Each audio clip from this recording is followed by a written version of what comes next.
Wings of fire, एक सपने से आसमान तक। ये कहानी है एक ऐसे लड़के की जो समुद्र किनारे बसे एक छोटे से शहर रामेश्वरम में पैदा हुआ। न कोई बड़ा घर, न कोई दौलत, बस ईमानदारी, सादगी और मेहनत से भरा हुआ परिवार। उस लड़के का नाम था अब्दुल कलाम। रामेश्वरम की गलियों में सुबह की हवा नम होती थी। मस्जिद की अजान, मंदिर की घंटियां और चर्च की प्रार्थनाएं सब एक साथ गूंजती थीं। यही वातावरण कलाम के बचपन की पहली सीख बना, धर्म से बड़ा इंसान होना। कलाम के पिता जैनुलाब्दीन ज्यादा पढ़े लिखे नहीं थे, लेकिन उनकी सोच बहुत ऊंची थी। वे कहते थे, अगर मुश्किलें हैं तो रास्ता भी जरूर होगा। उनकी माँ आशी अम्मा हर दिन ज़रूरतमंदों को खाना खिलाती थीं। इसी सादगी और सेवाभाव में कलाम का बचपन बीता। गरीबी थी, लेकिन शिकायत नहीं। स्कूल के बाद कलाम अखबार बांटते थे ताकि परिवार की मदद कर सके। वहीं से उन्होंने सीखा कि काम छोटा नहीं होता, सोच छोटी होती है।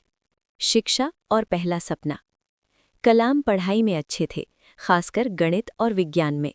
स्कूल के एक शिक्षक शिव सुब्रमण्यम अय्यर ने पहली बार उनके मन में उड़ान भरने का सपना डाला।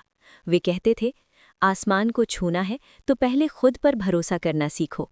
यहीं से कलाम के मन में विमान और रॉकेट का सपना जन्म लेता है।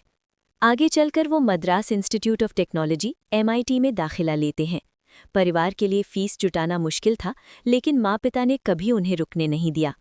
MIT में कलाम ने सीखा कि डिसिप्लिन और डेडिकेशन क्या होता है। रॉकेट से इसरो तक संघर्ष की असली उड़ान। पढ़ाई पूरी होते ही कलाम को DRDO में नौकरी मिली। यहाँ उनका सपना था भारत को तकनीक में आत्मनिर्भर बनाना। लेकिन शुरुआत आसान नहीं थी। कई प्रोजेक्ट असफल हुए, आलोचना हुई, आत्मविश्वास डगमगाया। फिर उन्हें मौका मिला इसरो में काम करने का। वहाँ विक्रम साराभाई जैसे महान वैज्ञानिक उनके मार्गदर्शक बने। साराभाई ने कलाम को सिखाया कि असफलता अंत नहीं, सीख है। कलाम को सौंपा गया SLV-3 प्रोजेक्ट। पहली बार भारत अपना सैटेलाइट खुद अंतरिक्ष में भेजना चाहता था। असफलता और फिर सफलता। 1979 में पहला लॉन्च असफल, रॉकेट गिर पड़ा। मीडिया ने सवाल उठाए, देश निराश था। लेकिन टीम लीडर के रूप में कलाम ने सारी जिम्मेदारी अपने ऊपर ली। अगले साल 1980 वही टीम, वही सपना, लेकिन इस बार विश्वास ज्यादा मजबूत था। रॉकेट उड़ा, ऊंचा उठा और भारत का पहला सैटेलाइट रोहिणी सफलतापूर्वक अंतरिक्ष में पहुंच गया। देश ने पहली बार महसूस किया, हम भी कर सकते हैं। मिसाइल मैन का जन्म। इसके बाद कलाम को जिम्मेदारी मिली मिसाइल प्रोग्राम की। अग्नि, पृथ्वी जैसी मिसाइलों ने भारत की रक्षा क्षमता को नई पहचान दी। इसी दौर में लोग उन्हें कहने लगे मिसाइल मैन ऑफ इंडिया। लेकिन कलाम खुद को कभी बड़ा नहीं मानते थे। वे कहते थे, मैं एक साधारण शिक्षक हूँ जो सीखता और सिखाता है। टीम वर्क और नेतृत्व। किताब में कलाम बार बार बताते हैं कि सफलता अकेले नहीं मिलती। वो अपने साथियों ब्रह्म प्रकाश, सतीश धवन, विक्रम साराभाई का जिक्र करते हैं।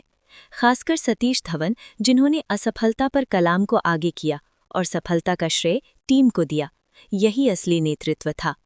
जीवन से मिली सीख। किताब के आखिर में कलाम जीवन की कुछ अनमोल बातें छोड़ जाते हैं।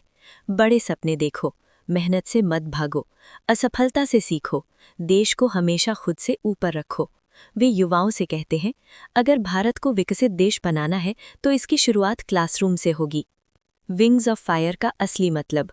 विंग्स ऑफ फायर सिर्फ आत्मकथा नहीं है, ये उस आग की कहानी है जो एक गरीब बच्चे के दिल में जली और जिसने पूरे देश को रोशन कर दिया। ये किताब सिखाती है कि हालात कैसे भी हों, अगर सोच ऊंची हो और इरादा मजबूत हो तो इंसान आसमान छू सकता है। डॉक्टर APJ अब्दुल कलाम की ये कहानी हर उस इंसान के लिए है जो सपने देखता है लेकिन डरता है। क्योंकि कलाम कहते हैं, dream is not what you see in sleep, dream is something which does not let you sleep.